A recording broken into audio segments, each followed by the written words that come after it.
he was not always like this. When he was young, Elias was known for his fiery temper. Small arguments felt like personal attacks, and disagreements felt like battles. One harsh word could ruin his entire day. But something happened in his life that changed him so deeply that anger never touched him again. The man who never reacted. In a quiet coastal town in America lived a man named Elias Harper. He was 72 years old, tall, thin, always calm, and carried a strange peacefulness around him, like a shield no one could break. People often said, if peace was a person, it would be Elias, the old version of Elias. Elias grew up in a strict military family. His father, General Harper, believed emotions were weaknesses. Any sign of emotional reaction was treated like failure.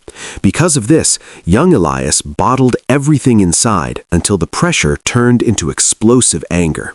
By age 30, he had lost 2 close friendships, 1 business partnership, and almost his marriage. His wife, Clara, once told him with tears, "Elias, your anger is not hurting the world, it is killing you." Those words shook him, but he still didn't know how to change. The turning point. One evening, Elias stormed into his office furious after a small argument with a stranger. He slammed the door so hard that a framed picture of Clara fell to the floor and cracked. At that moment, he collapsed into his chair and whispered, "Why does everything anger me?" That same night, Clara handed him a small journal and said, "Write your anger down. Don't throw it at people. Put it on paper." He obeyed for the first time.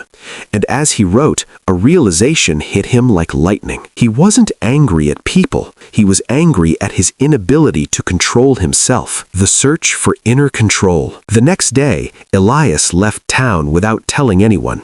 He began traveling, searching for someone who could teach him emotional mastery. He met therapists, monks, psychologists, spiritual teachers, but none of them changed him like the man he met in a desert bookstore 6 months later. The man in the desert bookstore. His name was Master Rowan, 88 years old, wrinkled like ancient paper, eyes deep and peaceful, voice soft but powerful.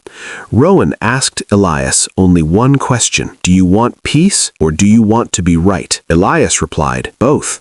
Rowan smiled and said, "Then you will have neither." That sentence destroyed something inside Elias, his ego. The first lesson, Rowan said, anger comes when expectation meets reality and loses. He explained that most anger is born from 3 illusions. People should behave how we want. We deserve constant respect. The world owes us calm. He told Elias, nothing and no one has the job of protecting your peace except you. The mirror practice. Rowan gave him a task. Every morning, look in the mirror and say, "No one can disturb me without my permission." At first, it felt silly, but after 40 days, it felt powerful. The market challenge. Rowan took him to a busy market and whispered, "Today, you don't get to react." People bumped into Elias, mocked his age, overcharged him, insulted him, laughed at him. Inside, his old anger woke up like a caged animal. But he remembered Rowan's voice. React and you lose control. Don't react and you own the world. For the first time in his life, he did nothing, and the anger died from starvation. Emotional freedom. He learned that anger is borrowed suffering. Reaction is voluntary slavery. Silence is self-ownership. Inner peace is self-manufactured. The final test. Rowan arranged for 5 people to intentionally provoke Elias in a cafe. They insulted his looks, mocked his voice, criticized his life, disrespected Clara, even threw water near his feet. Elias took a breath and said calmly, "You were fighting a version of me that no longer exists." Everyone froze. That was his graduation. Return of a changed man. Elias returned home after 2 years. Clara noticed instantly. She hugged him and whispered, "Where did my storm go?" Elias replied, "It became the ocean." The philosophy that saved him. Elias began teaching others. If someone can make you angry, angry. They are controlling you. Don't hand them the remote. Anger is a punishment you give yourself for someone else's mistake. The world cannot disturb you unless you disturb yourself first. People don't trigger you. Your wounds do. The 5 keys to never getting angry. He summarized his teachings into 5 keys. Detach ego from outcome. Stop expecting emotional repayment. Choose response instead of reaction. Let people be wrong without needing correction. Guard your peace like oxygen. The young pilot who came to learn. One day, a 19-year-old boy named Noah,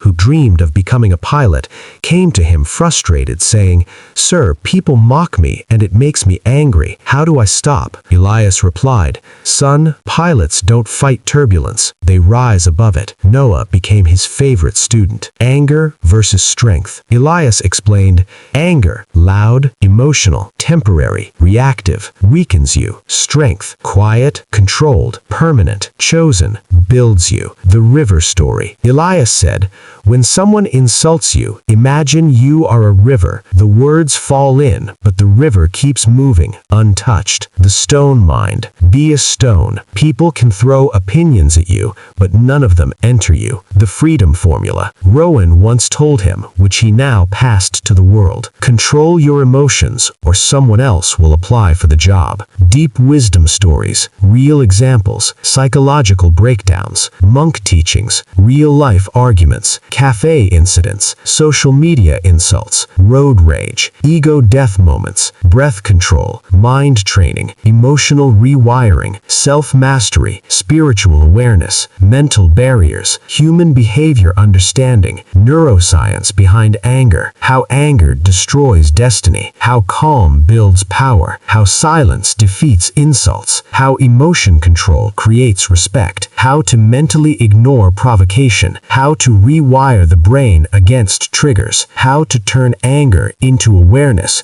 How to become emotionally bulletproof, etc. The line that changes everyone. Elias ended every lecture with the same sentence: your peace is more important than people's opinions. And anyone who understood this never became angry again.